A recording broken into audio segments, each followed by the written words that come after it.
Radar à espion, version terrain, sans paillettes ni parano. Le trop propre, chaussures sans une trace, barbe taillée au millimètre, fringues repassées même à 18 h un jour de pluie. Trop net pour être honnête, pas assez débraillé pour être civil. Le langage qui trahit, français trop parfait, anglais trop bien articulé, zéro accent, zéro juron. Même les pardons tombent faux. Ça pue l'entraînement linguistique de bureau climatisé. L'œil qui balaye, toujours en train de scanner la salle. Pas les gens, la salle. Les angles, les sorties, les fenêtres, les miroirs. Ce n'est pas de la curiosité, c'est de la cartographie mentale. L'oreillette rétro. Les vrais pros n'utilisent pas les derniers AirPods ou des gadgets dernier cri. Ils ressortent des vieux modèles, usés, obsolètes, que personne ne remarque. Du vintage discret. Le pas synchrone. En binôme, ils marchent jamais tout à fait ensemble. Un toujours en retrait de quelques centimètres, l'autre devant. L'un regarde, l'autre pense. Le silence trop propre. Ils parlent trop peu ou trop bien. Pas de flottement, pas de digression, tout est fonctionnel. Ou alors, ils surjouent le naturel. Et ça, c'est plus louche encore. Les mauvaises planques, métro désaffecté, égouts, squat, tournage, camionnette trop bien rangée avec zéro bordel. Sauf que dehors, y a pas un seul mec qui fume ni qui rigole. Donc, pas d'étec. La non-réaction. Tu balances une phrase bien sentie, une référence qui devrait piquer. Et ça reste stoïque. Le visage reste neutre, mais les pupilles trahissent tout. Tu viens de toucher juste. La routine d'école, ils changent jamais les vieilles recettes. Entrée latérale, sortie en différé, planque à l'ancienne et surveillance en triangle. Leur discrétion est une signature. Ce radar, il est pas infaillible, mais il est vif. Il sent quand le décor est en carton-pâte et que les comédiens jouent un peu trop bien. Paris, 18h06, heure de pointe. Sur le papier, c'est l'heure où tout le monde est pressé, agacé, fonce sans voir. Mais moi je regarde toujours. Je suis dans le métro, ligne 8. Une rame bondée, l'habituelle marée humaine. On passe devant une station fermée, jamais utilisée, officiellement. Une de ces stations fantômes qu'on a oubliées sur les plans, sauf quand on tourne un film ou un clip un peu urbain. Là, pourtant, il y a un type sur le quai, veste de la RATP, toki à la ceinture. Il fait semblant de vérifier une trappe. Je le note, sans y penser plus que ça. Il y a toujours des figurants dans cette ville. Puis je descends 2 stations plus loin. Et là, je le revois. Le même. Exactement le même. Même veste, même gestuelle, même toki, même calme. Il parle avec un collègue, ou plutôt un collègue, à voix normale, sans accent.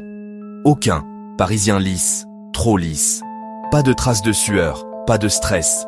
Un agent RATP en heure de pointe, ça ressemble pas à ça. Et surtout, il n'y a pas de téléportation dans la vraie vie.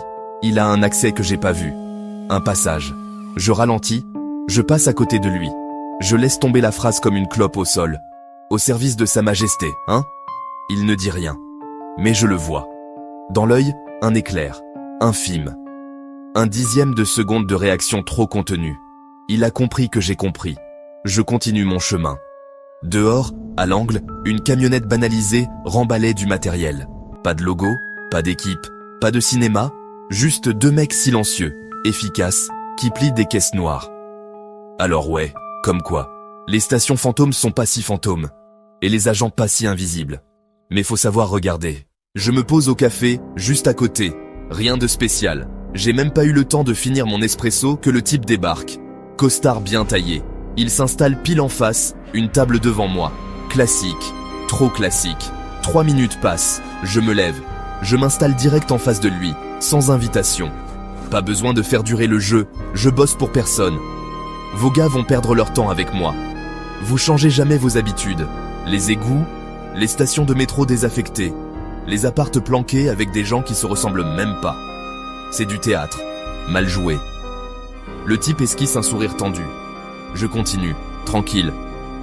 Et puis, ton anglais, parfait, trop parfait. Et ton français, sans une seule insulte, mec, t'es pas d'ici. Et t'es clairement pas un touriste paumé de l'Eurostar, surtout pas à 7 heures. Alors t'es quoi?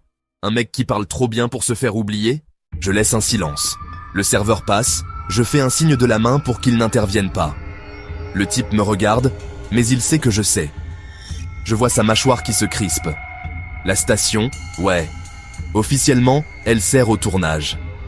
Mais faut être con pour croire que les mecs dehors étaient en des intermittents.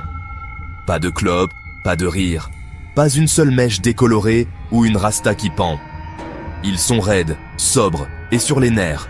Et vous les planquez derrière des projecteurs pour jouer aux fantômes. Le mec baisse les yeux une seconde. Ça suffit. Je porte le coup final, calmement.